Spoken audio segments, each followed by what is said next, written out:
خدا کے اذن کے ساتھ کائنات کے ہر ذرے ذرے پر اختیار رکھتا ہے. یعنی ایک شخص کے جس کے پاس ولایت ہے، ایک ہستی کے جس کے پاس ولایت ہے، صاحب ولایت ہے، صاحب امر ہے. یوں کہا جائے کہ صاحب امر ہے، ولایت رکھتا ہے، کائنات کے ذرے ذرے پر اختیار رکھتا ہے. کہ کون ہستیاں ہیں؟ عرض کیا کہ یہ ہستیاں ہمارے پاس 12 اماموں کی صورت میں موجود یہ ہستیاں ہیں. نہ صرف 12 امام بلکہ محمد مصطفیٰ صلی اللہ علیہ وسلم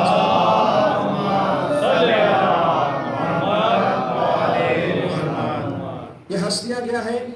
صاحب ولایت ہستیاں ہیں، اختیار رکھتی ہیں ذرے ذرے پر.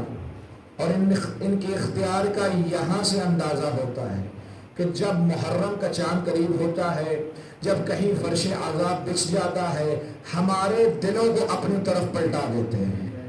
اب دیکھیے پورا سال حسین کو بھول دیا، فراموش کر دیا، حسین کو بھولے بیٹھے ہیں، پورا سال اپنی رنگینیوں میں گم رہے ہیں، کچھ بھی کرتے رہے، جہاں بھی رہے، لیکن جیسے ہی کسی نے یہ نہیں کہا کہ جاؤ مجلس پہ چلے جاؤ، نہیں تو تمہیں خدا نہ خواستہ گھر سے نکال دیا جائے گا یا نوکری سے نکال دیا جائے گا، ضروری ہے مجلس پہ جانا، بلکہ اپنے اختیار کے ساتھ یہاں پہ آ رہے ہیں کیونکہ کوئی ایسی ہستی ہے جو کھینچ رہی ہے.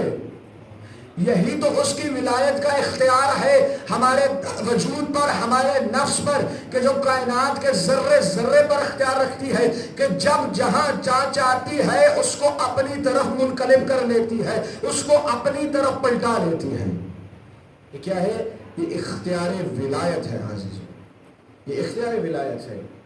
اور پھر اس کے باوجود آپ دیکھیں کہ بعض لوگ اس کے باوجود آج بھی ائمہ اطہار کی معرفت سے دور ہیں. بعض لوگ آج بھی فیض حسین بٹ رہا ہے، حسین کی درسگاہ، حسین کی یونیورسٹی عام ہے، فرش اعلیٰ ہر گلی میں بچھا ہوا ہے، لیکن آج بھی کچھ ایسے لوگ موجود ہیں جو حسین کے فیض سے دور ہیں، جو حسین ابن علی سے دور ہیں. تو کیا کمی حسین میں ہے؟ کیا کمی حسین کے درسگاہ میں ہے؟ کیا کمی حسین کے دین میں ہے؟ نہیں عزیزو، حسین کے نہ دین میں کمی ہے، نہ حسین کی درسگاہ میں کمی ہے. آپ نے دیکھا نا کہ جب آسمان سے بارش ہوتی ہے، بارش جب ہوتی ہے، خدا کی باران رحمت کا نزول ہوتا ہے، جب بارش برستی ہے پوری زمین پر بارش برستی ہے، قطرہ قطرہ ایک ایک جگہ پر گرتا ہے. لیکن آپ نے دیکھا کہ ایک زمین ہوتی ہے جو زرخیز ہوتی ہے، ایک زمین ہوتی ہے جو بنجر ہوتی ہے. زرخیز میں معنی یہ ہے کہ جو دانہ دیتی ہے، جو اناج اگلتی ہے. بنجر زمین وہ ہوتی ہے کہ جس سے کوئی حاصل نہیں ہو سکتا. اب یہ باران رحمت ہے کہ جو پوری زمین کو سیراب کر رہی ہے، اس باران کے نزدیک معیار نہیں ہے کہ یہ زرخیز ہے اور یہ بنجر ہے.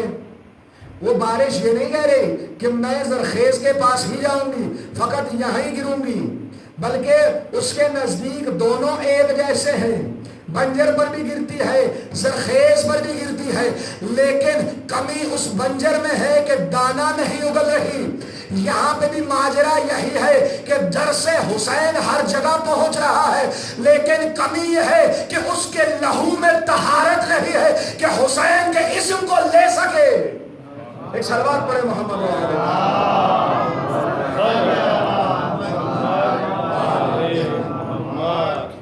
کمی کیا ہے؟ اس انسان میں ہے، کمی اس انسان کی عقل میں ہے. حسین ابن علی کی درسگاہ عام ہے، ہر شخص کے لیے ہے.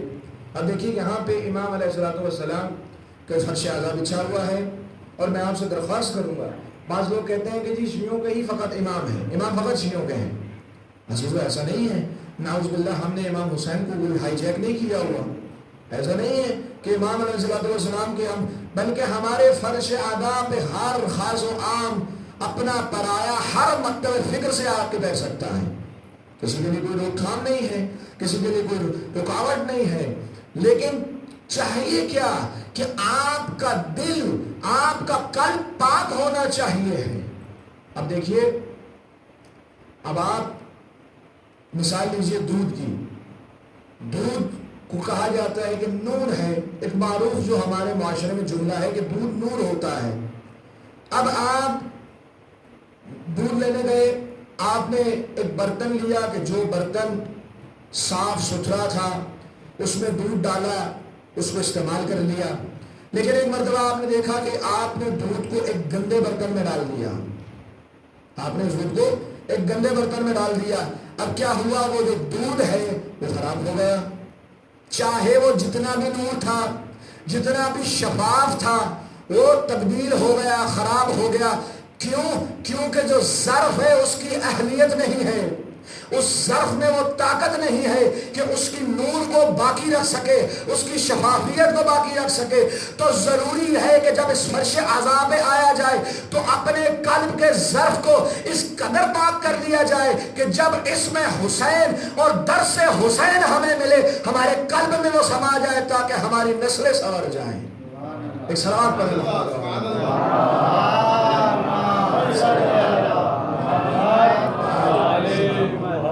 عزیزان گرامی، گفتگو ہو رہی تھی بارش کے حوالے سے، باران کے حوالے سے، کہ کہا کہ باران رحمت، خدا نے متعال نے قرآن میں کہا کہ فانظر الی صار رحمت اللہ، کہ خدا کی رحمت کے آثار کو، اثر کو دیکھو، اس کو دیکھو، خدا کی رحمت کے اثر کو دیکھو۔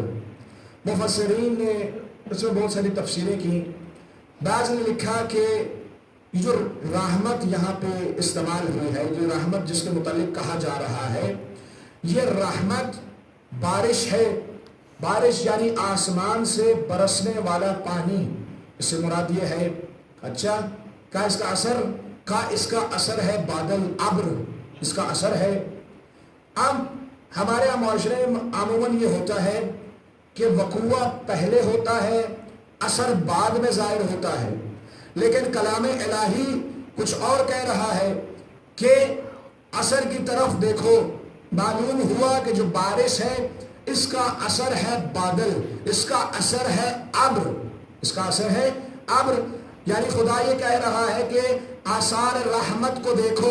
لیکن عزیزو، میں ان مفسرین کو ایک جملہ کہنا چاہتا ہوں آپ کے توسل سے کہ دیکھو عزیزان من، کہ جو تم نے رحمت کا یہاں لفظ استعمال کیا، ٹھیک ہے، مان لیا یہ بارش ہے، یہ برستا ہوا پانی ہے، لیکن جو یہ رحمت ہے یہ رحمت مجازی ہے، حقیقی نہیں۔ یہ رحمت مجازی ہے، حقیقی نہیں۔ کہ کیسے؟ کہا، خدا نے کہا تھا وَمَا أَرْسَلْنَاكَ إِلَّا رَحْمَةً لِلْعَالَمِينَ، ہمیں کچھ نہیں بنا کے بھیجا ماں سوائے اس کے کہ وہ تمام عالمین کے لیے رحمت ہے۔ ہم نے اپنے پیغمبر کو کچھ نہیں بنا کے بھیجا سوائے اس کے کہ وہ تمام عالمین کے لیے رحمت ہے۔ معلوم ہوا کہ جو بارش ہے، برستا ہوا پانی ہے، یہ رحمت مجازی ہے، محمد مصطفیٰ رحمت حقیقی ہے۔ ایک سوال ہے ذہنوں میں ابھرا کہ جب ہم بارش کا تذکرہ کر رہے ہیں، خدا بن متعال ہمیں یہ کہہ رہا ہے کہ جب بارش برسے گی اس کا اثر ہوگا، بارش کے برسنے سے پہلے تمہیں پتہ چل جائے گا کہ بارش برسنے والی ہے، بارش ہونے والی ہے، یعنی موجود پتہ یہ چلا کہ جب رحمت مجازی کے آنے سے پہلے اثر موجود ہے، رحمت مجازی کے آنے سے پہلے اثر موجود ہے، تو کیسے ممکن ہے کہ خدا کا پیمانہ بدل جائے، خدا کا قانون بدل جائے کہ رحمت مجازی کے لیے اثر موجود ہو اور رحمت حقیقی کا کوئی اثر نہ ہو؟ وجوہات ہیں عزیزان گرامی کہ کیسے ممکن ہے؟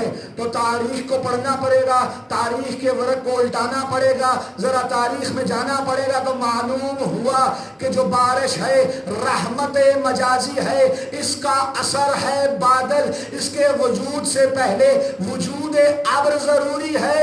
اسی طرح سے رحمت حقیقی ہے محمد مصطفیٰ، تو معلوم ہوا محمد مصطفیٰ کے وجود سے پہلے وجود ابو طالب ضروری ہے، جو یہ کہتا ہوا نظر آ رہا ہے کہ کوئی نبی آنے والا ہے، کوئی پیغمبر آنے والا ہے۔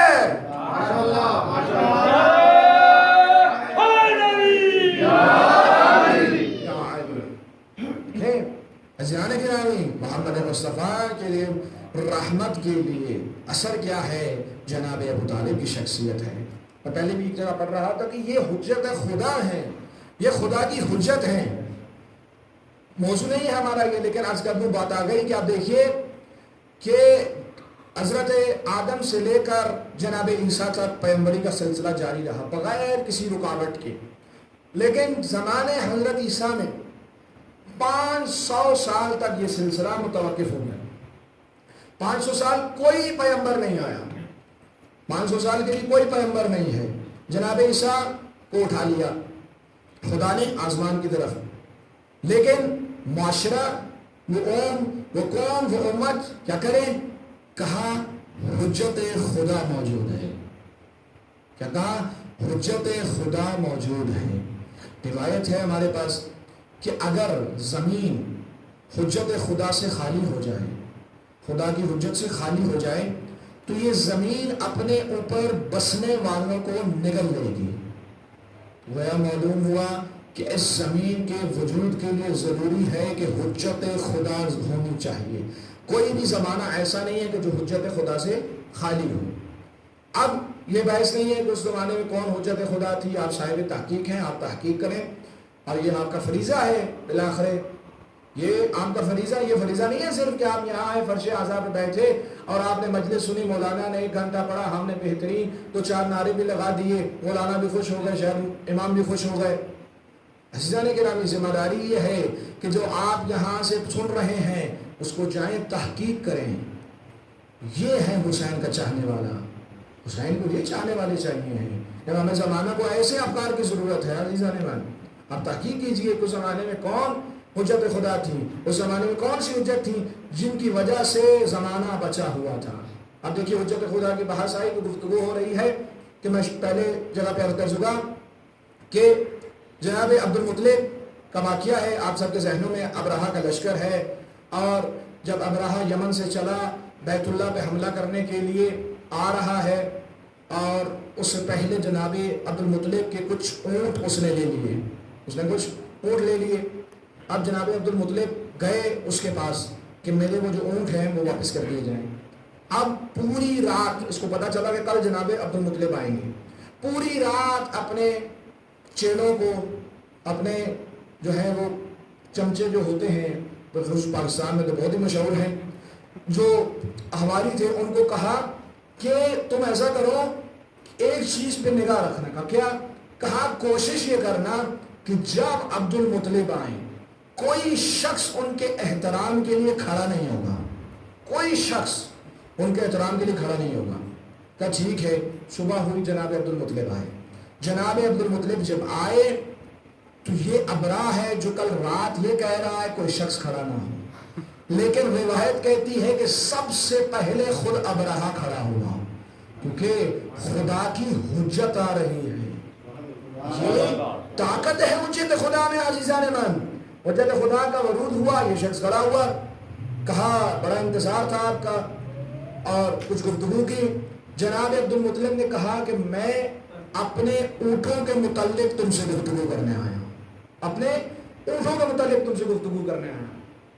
کہا میں تو آپ کو بڑا سمجھدار سمجھتا تھا، آپ کو بڑا قابل سمجھتا تھا، آپ میرے نزدیک بہت محترم اور مرتبے والے تھے، میں تو سوچ رہا تھا آپ آئیں گے کعبے کے متعلق گفتگو کریں گے، آپ آئیں گے کعبے کے متعلق، بیت اللہ کے متعلق گفتگو کر رہے ہیں، آپ مجھ سے اونٹوں کا سوال کر رہے ہیں۔ دیکھیے کتنا معقول، عقلی کے مطابق تو یہ بات ٹھیک ہے اس کی۔ اب دیکھیے یہاں مثال لی کہ امام برگاہ کا مسئلہ کوئی خدا نخواستہ کو پیش آ جائے، اور آپ جائیں جو دشمنان ہیں ان سے کہیں کہ بھائی امام برگاہ میں میرا مثلا گھڑی رہ گئی تھی، میری گھڑی امام برگاہ میں رہ گئی تھی، وہ گھڑی مجھے لوٹا دو، تو آپ پہ ہنسے گا، کہے گا بھائی کیسے انسان ہو تم، تمہیں تو گفتگو کرنی چاہیے امام برگاہ کے بارے میں، مسجد کے بارے میں، اس کی بقا کے بارے میں، تم گفتگو کر رہے ہو اپنی گھڑی کی، تمہیں اس کی فکر نہیں ہے۔ جناب عبد المطلب نے جب سارا واقعہ سنا مسکرائے، کہا انا رب الابل، انا رب الابل، میں اونٹوں کا پالنے والا ہوں۔ توجہات ہے، یہ جملہ بڑا ہی بہت ہی فصاحت والا ہے۔ کہا میں اونٹوں کا پالنے والا ہوں، بیت خدا کا وارث موجود ہے، بیت خدا کا وارث موجود ہے. یہ کون ہے؟ حجت خدا ہے. اور انتہا ہے یہ کس چیز کی کہ اعتماد خدا کیسا ہونا چاہیے. وہ جانتے ہیں اپنے خدا کو، خدا کے وعدے کو پہچانتے ہیں. اب جب یہ گفتگو ہوئی تو اس کے بعد ایک رک کے ایک اور جملہ کہا کہ ان قریب وہ خدا جو وارث ہے وہ تیرے اوپر عذاب کرے گا اور تجھے روک لے گا. جب یہ جملہ سنا ایک سوال اٹھا کہ ابھی تو عذاب ہوا ہی نہیں، اس سے پہلے کوئی ابابیل کا واقعہ بھی نہیں ہوا تھا. اس زمانے سے پہلے نہ کوئی ابرا تھا، نہ کوئی ابابیل کا واقعہ ہوا، نہ کوئی کنکر گرے، نہ بیت خدا پہ کوئی مشکل پڑی. کہ آپ کو کیسے پتا کہ عذاب ہوگا؟ آپ کو کیسے پتا کہ عذاب ہوگا؟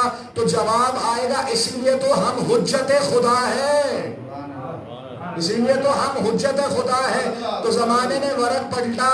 آپ دیکھیے کہ جب محمد مصطفیٰ کی ولادت ہونے والی تھی، فاطمہ بنت اسد بڑی خوشحال تھی کہ عبداللہ کا یتیم دنیا میں آ رہا ہے، یتیم دنیا میں آنے والا ہے، آمنہ کے گھر ولادت ہونے والی ہے. ابو طالب آئے، کہا اب آمنہ کے گھر ولادت ہونے والی ہے، میں بڑی خوش ہوں، میں بہت خوش ہوں. جانتے ہیں سرکار ابو طالب نے کیا جواب دیا؟ کہا فاطمہ خدا 30 سال کے بعد تمہیں بھی ایسا ہی بیٹا عطا کرے گا. اللہ اکبر عزیزو، اللہ اکبر. یہ حجت خدا ہے جو جانتا ہے کہ 30 برس بعد کیا ہوگا. آج زمانہ اس چیز پہ اعتراض کر رہا ہے کہ ایمان ابو طالب کیا ہے. آج زمانہ اس چیز پہ بحث کر رہا ہے. اے کاش کے زمانہ سمجھتا، اے کاش کے زمانہ سمجھتا کہ حجت خدا یعنی کیا.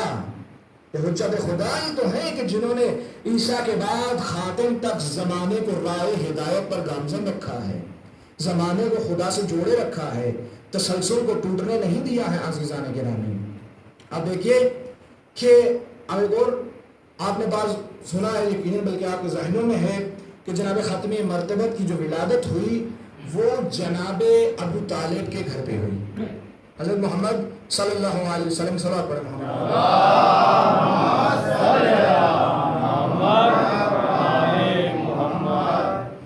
جو ختم مرتبت کی ولادت ہوئی ہے وہ ولادت جناب ابو طالب کے گھر پہ ہوئی، اور جناب علی مرتضیٰ شیر خدا امیر کائنات کی ولادت کعبے میں ہوئی. اب اصول تو یہ بنتا تھا، ہونا تو یہ چاہیے تھا کہ محمد مصطفیٰ پیدا ہوتے کعبے میں، علی مرتضیٰ پیدا ہوتے ابو طالب کے گھر. یہ اصول تو ظاہری یہی ہونا چاہیے تھا نا کہ محمد مصطفیٰ کعبے میں پیدا ہوتے اور علی مرتضیٰ ابو طالب کے گھر میں پیدا ہوتے. لیکن اگر ہم اس چیز کو سوچیں تو جواب خدا آئے گا کہ تجھے معلوم نہیں میں نے ان 2 ولادتوں سے 2 کام کیے ہیں، ان 2 ولادتوں سے 2 کام کیے ہیں. توجہات ہیں عزیزان؟ تو جملہ عرض کر دوں کہ ان 2 ولادتوں سے 2 کام کیے. پروردگارہ کام کیا کیا؟ کیا قصہ ہوا؟ کہا یہ کہ محمد کو ابو طالب کے گھر پیدا کر کے میں نے زمانے کو یہ بتا دیا کہ ابو طالب کے گھر کی طہارت کتنی ہے. کا دوسرا کام علی مرتضیٰ کو کعبے میں پیدا کر کے اپنے گھر میں پیدا کر کے یہ بتا دیا ابو طالب کے خون کی طہارت کتنی ہے. ایک صلوات پڑھیں محمد.